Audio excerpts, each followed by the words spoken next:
Ok. Donc, je vais exécuter et on va essayer de voir là où on s'était arrêté l'autre jour. Bon, on avait ça. Hein. L'autre jour, on avait un formulaire de connexion, mais qui ne faisait rien du tout. N'est-ce pas? Par exemple, quand je clique, quand je mets ça, je fais rien du tout. Donc, c'est un formulaire qui est statique. C'est d'habitude ce que vous faites avec HTML. Hein? HTML, vous créez des formulaires qui sont hyper ergonomiques, mais qui ne font rien du tout. N'est-ce pas? Par contre, maintenant, nous, il faut que notre formulaire fasse quelque chose. Si, par exemple, je viens ici et qu'on me demande mon email et un mot de passe, si je donne un mot de passe et un email qui sont valides, je dois être redirigé vers une autre page. Si ce ne sont pas valides, je dois rester dans la même page et mettre des identifiants qui sont valides. On est d'accord? Pour ce faire maintenant, il va falloir qu'on fasse comme exactement ce que vous faites en PHP. En PHP, pour récupérer maintenant une valeur saisie dans un champ de saisie, il va falloir que vous utilisez les tableaux associatifs tels que $get ou bien $post. Ici maintenant, pour ce faire, nous allons lancer, nous allons ouvrir notre scene builder. Bon, je vais fermer ça. Au niveau de scene builder, le fichier, je pense c'est ça, le dernier fichier que j'avais ouvert. Ok. Je pense bien que c'était ça. Ok. Maintenant ici, ce qu'on va faire, pour pouvoir récupérer maintenant ceux qui sont saisis, les valeurs qui seront saisies au niveau des différents champs, il faut donner maintenant à chaque champ ce qu'on appelle un ID. Un ID, c'est un élément qui permet de spécifier chaque champ d'une manière unique. Ça nous permet aussi de récupérer la valeur qui est saisie. Ça va les gars? Pour ce faire, il faut sélectionner d'abord le champ de saisie. Ça c'est un. Il faut sélectionner le champ de saisie. Après avoir sélectionné le champ de saisie, ici, vous vous rappelez, nous avions trois compartiments. Nous avons Properties qui permet de donner des noms ou bien Complex Holder au niveau de notre champ. Layout qui permet par exemple de gérer l'ergonomie. Nous avons maintenant ici la dernière partie que l'on appelle Code. C'est au niveau de cette partie que nous allons donner un nom ou bien un ID à ce champ de saisie-là. Par exemple, ici, je déroule. Ici, j'ai sélectionné Email. Ici, vous avez quoi? fx2.id. On est d'accord? Ici, je vais donner maintenant un nom qui permet d'expliquer. Parce que ce nom-là, j'en aurai besoin. C'est ce nom qui va permettre de manipuler au niveau de mon code la valeur qui a été saisie au niveau de ce champ-là. Ça va les gars? Maintenant ici, d'habitude, ce champ-là, on l'appelle text field. On est d'accord? Donc, le conseil que je vous donne, pour ne pas, par exemple, que vous ayez des erreurs, après, lorsque vous manipulez les champs, parce qu'ici, on a email. Pour faire la distinction entre les text fields, les boutons, les password fields, les colonnes qu'on va créer après au niveau des tableaux, il va falloir à la fin de chaque ID, il faut mettre maintenant des alias. Par exemple, quand je peux mettre email, puisque c'est text field, je mets TFD pour parler de text field. Demain, je peux avoir email comme colonne. N'est-ce pas? Là-bas, quand je ferai la distinction entre cet email-là, je vais mettre email call pour faire la distinction. J'enregistre. Entrée et j'enregistre. Je vais cliquer aussi au niveau de password. Et je dis password TFD.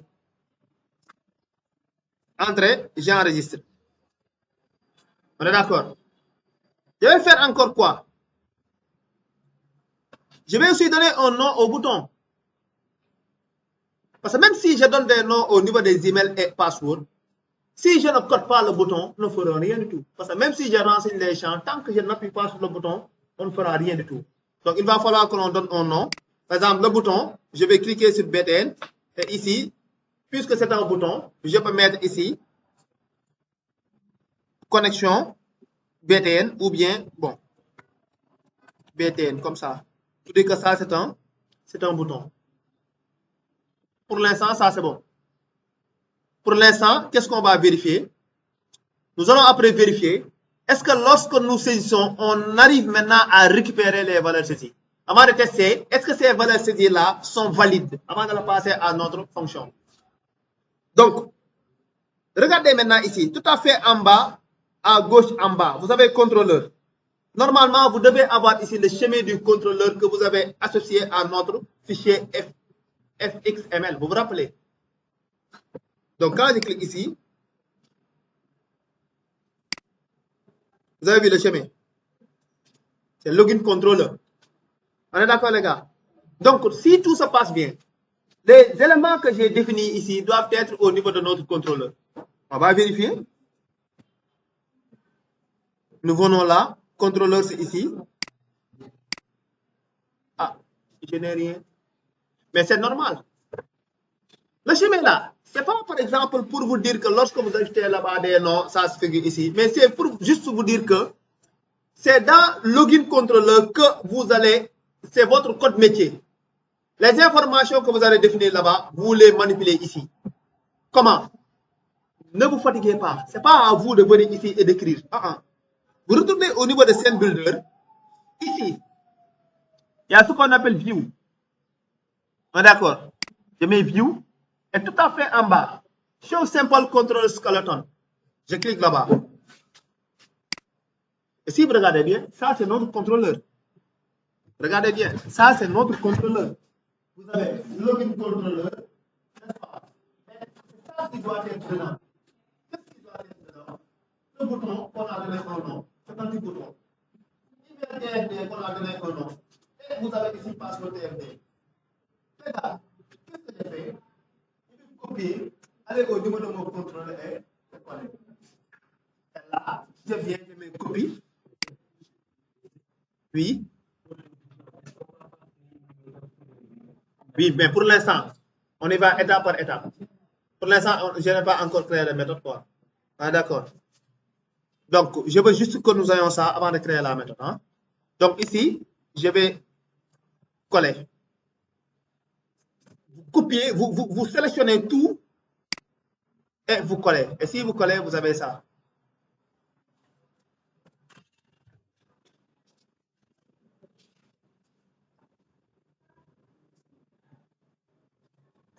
C'est bon, les gars? Donc, vous avez ça. OK. Maintenant, qu'est-ce qu'on va faire? Oui. Comment vous? Pour ouvrir quoi? Ici, hein? Donc, ici, il faut venir au niveau de l'onglet View. Tout à fait en bas. Vous voulez récupérer le contenu du skeleton, cela veut dire quoi? Le squelette ou bien la structure du contrôleur. Quand vous cliquez ici, vous voulez voir la structure du contrôleur associée à ce fichier fxml. C'est ça. Je copie ça, le contenu. Je viens ici au niveau du contrôleur, je colle ici. Ah, d'accord.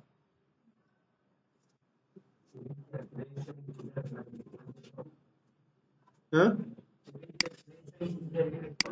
Ah.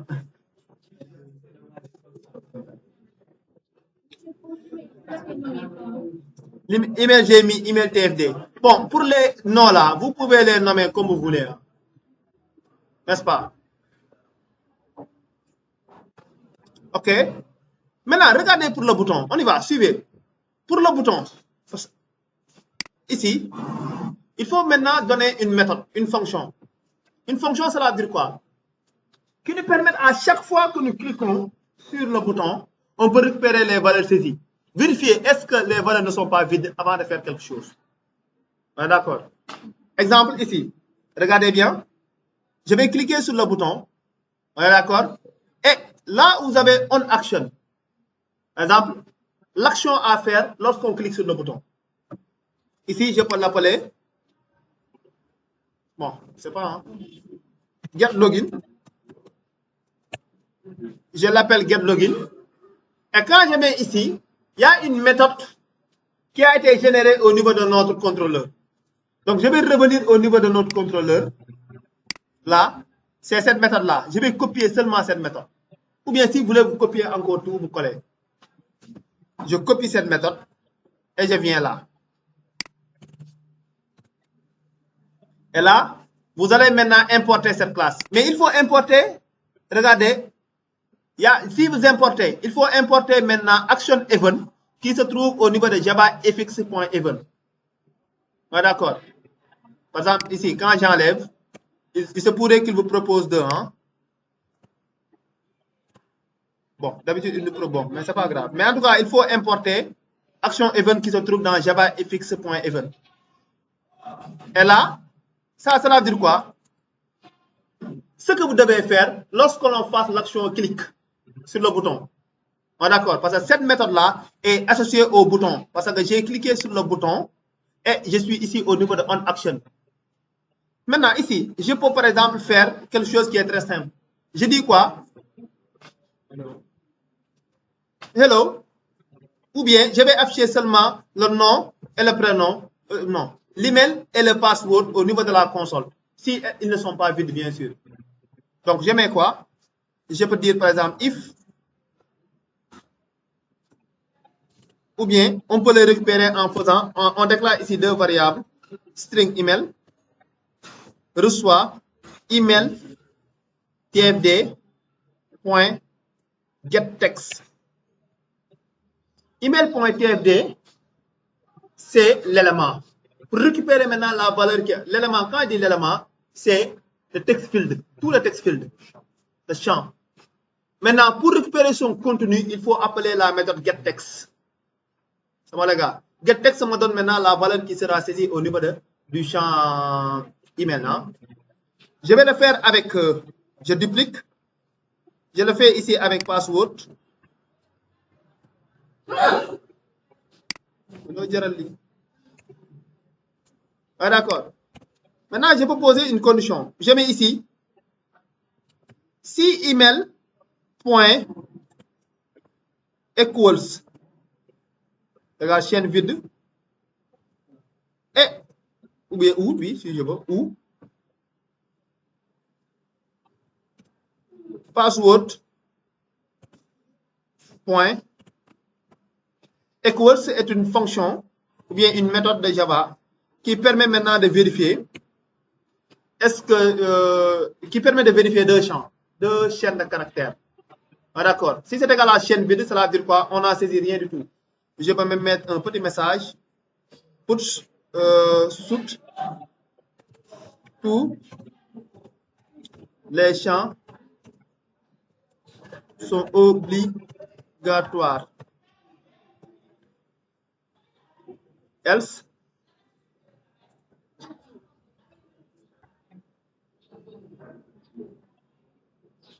Else, if, else ici, je mets. Bon, ici, else, je mets quelque chose qui est très simple. Je mets ici suit email.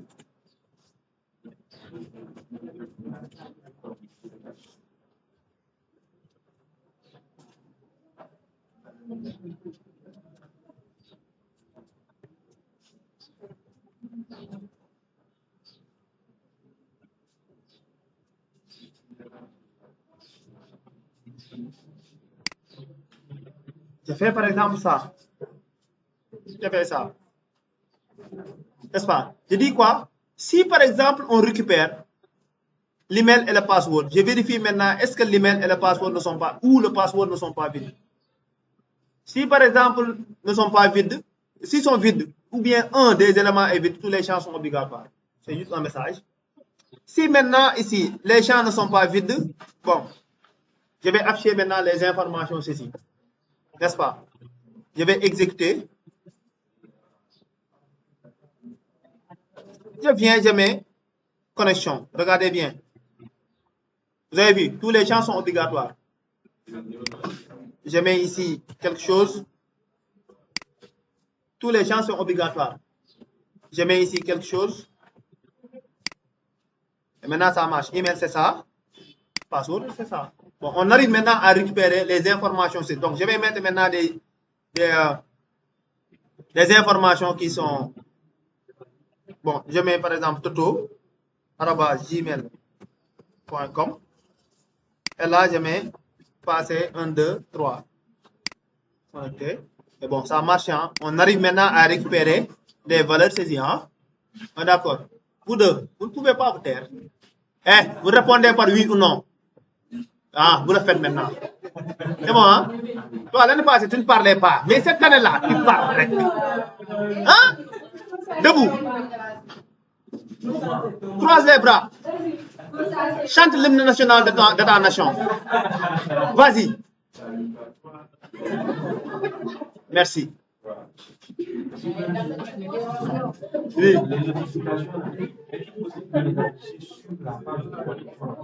Ma page.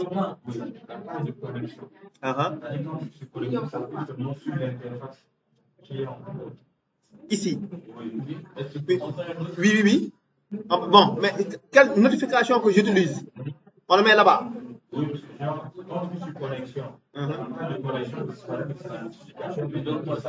Oui, c'est bien possible en utilisant maintenant le système de notification de JavaFX. Vous savez que nous, le système de notification qu'on va utiliser, on l'intègre. C'est un nouveau pilote.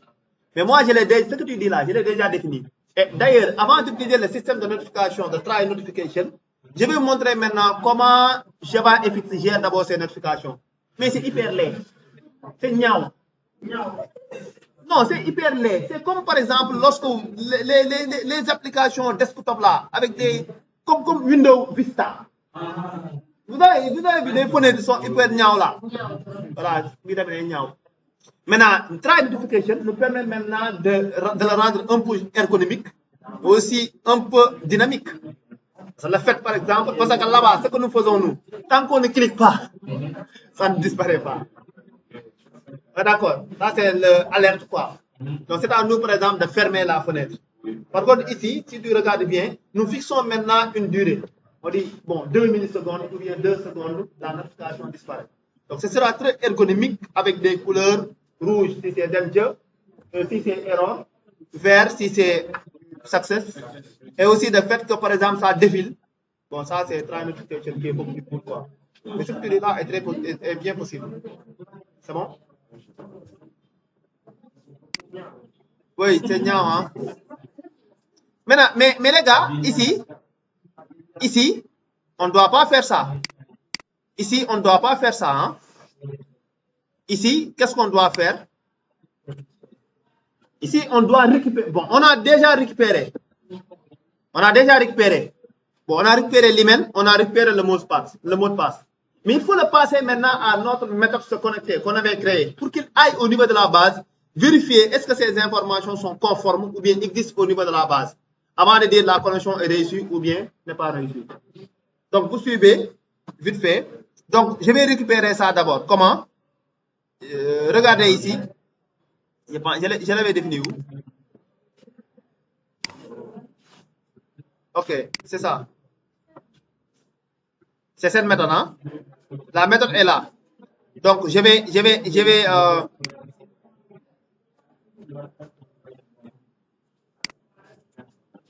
utiliser, je vais instancier un objet, user, n'est-ce pas? Je l'appelle user, DAO, new, simple. Ah, d'accord. Et là, puisque cette méthode-là retourne l'utilisateur qui s'est connecté, il va falloir que je crée ici un user et je lui passe quoi? User point se connecter et je lui passe l'email et le mot de passe. Ah, d'accord.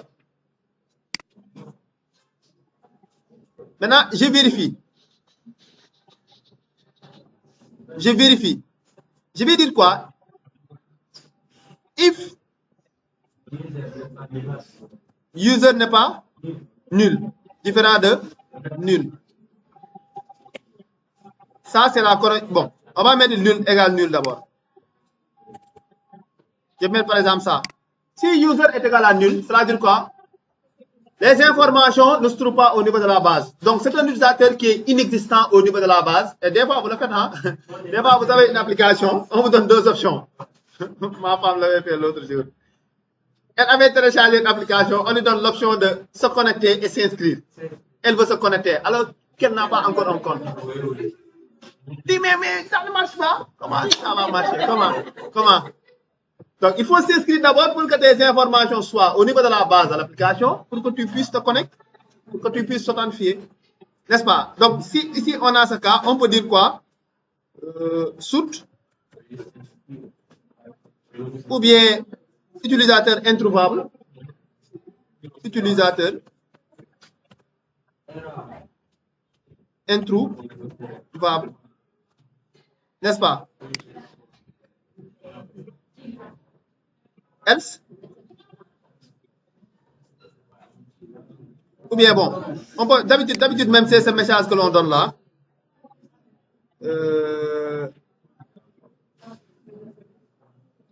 C'est oui, bon, ou bien même d'habitude c'est ça qu'on met, email.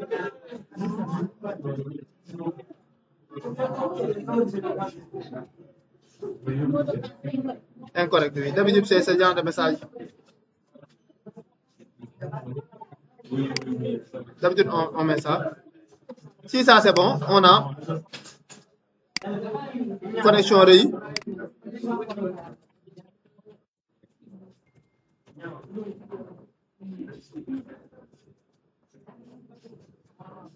Donc on va intégrer tout de suite. Vous suivez, hein? Je vais intégrer même le système de notification. Hein? Donc on a ça. Mais tout ça, je vous conseille de le mettre maintenant dans un try catch. Parce qu'il peut générer des exceptions. Hein?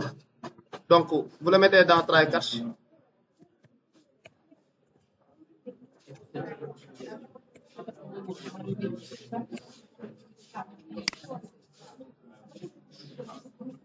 Ok, tout ça on le met ici. On va essayer maintenant de tester ces trois éléments-là. On va exécuter. Bon, au niveau de la base donnée se nomme comment?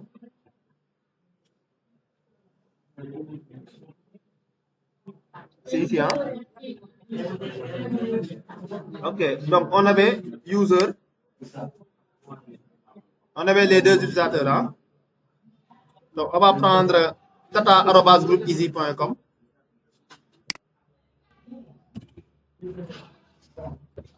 Bon, pour ne pas faire d'erreur. Nous avons passé, hein? Ok. Donc, au niveau de la console, connexion réussie. Ça marche. Donc, notre méthode est aller au niveau de notre base, vérifier est-ce que les emails sont conformes. Donc, je vais enlever seulement M.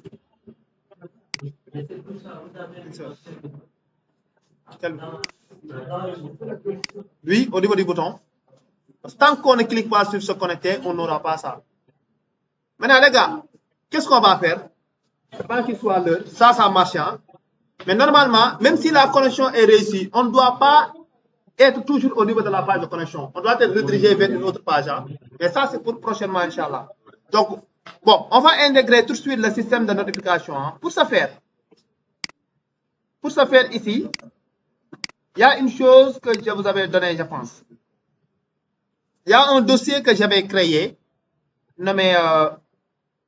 il y a un dossier que je vous avais donné, vous vous rappelez? Le dossier là...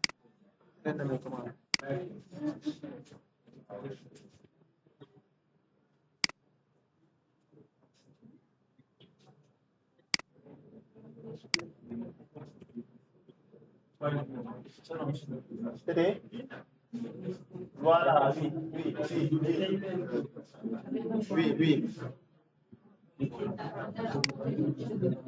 Bon, moi je l'ai mis.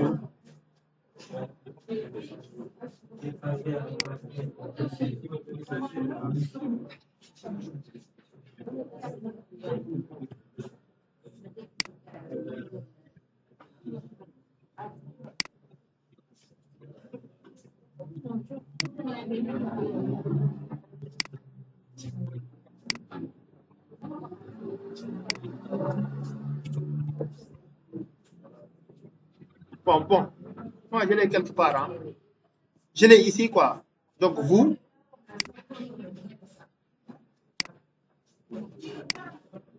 C'est ça, hein. Donc, dans le dossier, vous avez try notification.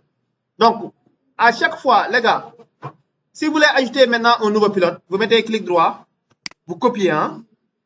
Je mets un clic droit ici, je copie, je viens au niveau de ma racine du projet, ici, au niveau de la racine, là où vous avez le nom du projet. On met clic droit, on ajoute, on colle, hein. C'est bon. Après avoir collé, try notification, je l'ajoute en tant que librairie. Je mets clic droit, add as librairie. Ça, c'est la première. Donc, ça, je vous ai déjà donné ça. Hein? Mais il y a un dossier que je ne vous ai pas encore donné. Oh, d'accord. C'est ce dossier maintenant que je vais ajouter. Je vais l'intégrer et après, je vous donne le dossier. Hein? N'est-ce pas? Donc, on suit, s'il vous plaît. Le dossier.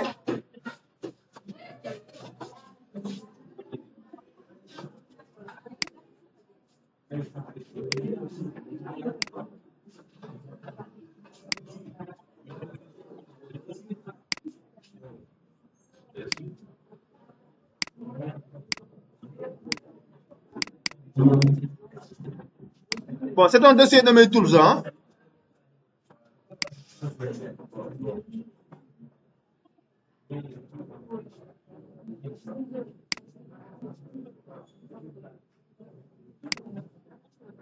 Voilà. C'est un dossier nommé Tools que vous allez ajouter ici.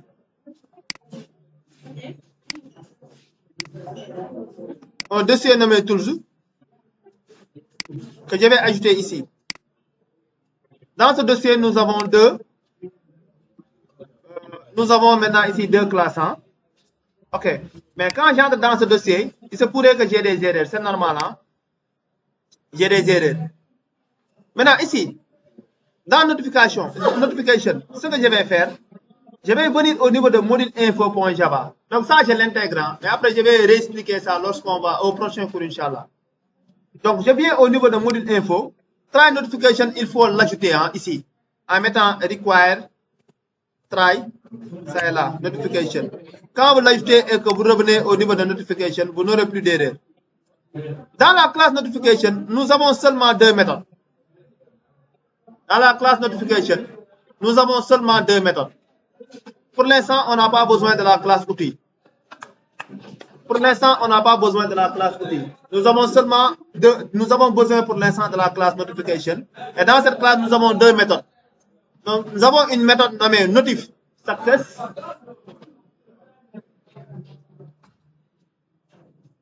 Nous avons ici une méthode nommée notif success qui prend en paramètre deux chaînes. Le titre, en général, si c'est succès ou bien erreur. Et ici, le message. Par exemple, si la connexion est réussie ou bien tous les champs doivent être obligatoires, tout ainsi de suite, ces trucs-là. Et bon, après, on va revenir sur ça. Et maintenant, ici, ce que je vous avais dit hein, en secondes, 2 secondes. Si la notification vient juste après 2 secondes, elle repart. Ici, c'est la même méthode, mais ici, c'est notif error. Success, coloré en vert, error, coloré en rouge. Bon, on a besoin pour l'instant que ces deux méthodes-là. Hein. C'est bon, les gars. Maintenant, regardez. Ce sont des méthodes qui sont statiques. Maintenant, pour avoir accès à une méthode statique ou bien à un membre statique, on passe par le nom de la classe. Ça, je vous l'avais dit. Vous n'avez pas besoin d'une instance de la classe pour avoir accès à ces éléments qui sont statiques. Donc, pour avoir accès en dehors de la classe à ces deux méthodes, il faut passer par notification point. Quand vous mettez point, vous verrez maintenant le nom de la méthode. Donc, regardez ici. Ce que je vais faire, je vais revenir au niveau de login controller là. Ici. Au lieu, par exemple, de mettre ça, je vais mettre quoi? Je mets notification. Donc, ça est là, entrée, point. Il y a erreur, notif error. On est d'accord? Ça, c'est pas le titre, c'est le message que je donne. N'est-ce pas? Ici, je mets quoi? Je peux mettre erreur, comme ça. Vous avez vu? Quand je mets ça, vous allez voir que vous aurez... Bon, je vais le tester.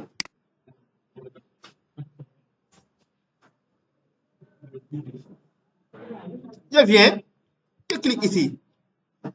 Vous avez vu, erreur, tous les champs sont obligatoires. Juste après 2 secondes, ça part. Bon, c'est ça. Hein? Maintenant, le dossier, toujours, en vous donnant la vidéo, je vais donner tout de suite le dossier. Hein. Dans le dossier, vous avez les deux classes. Vous avez même try notification dedans. Ah, d'accord.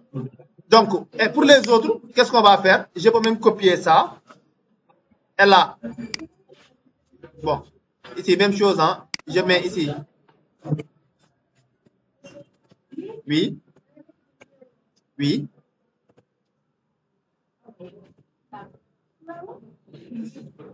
Ici aussi, c'est erreur. Hein. Et là,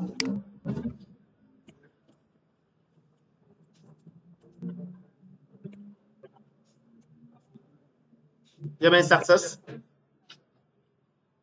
Et ici, c'est succès. Ah bon, on va essayer maintenant d'exécuter. Bon, ça, nous avons une erreur. Tous les champs sont obligatoires.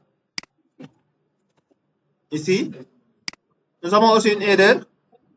Email au mot de passe incorrect. Et là, si je mets c'est tata, arrobase, groupeeasy.com, passé. Cool, hein? Ok, donc bon, je vais m'arrêter là.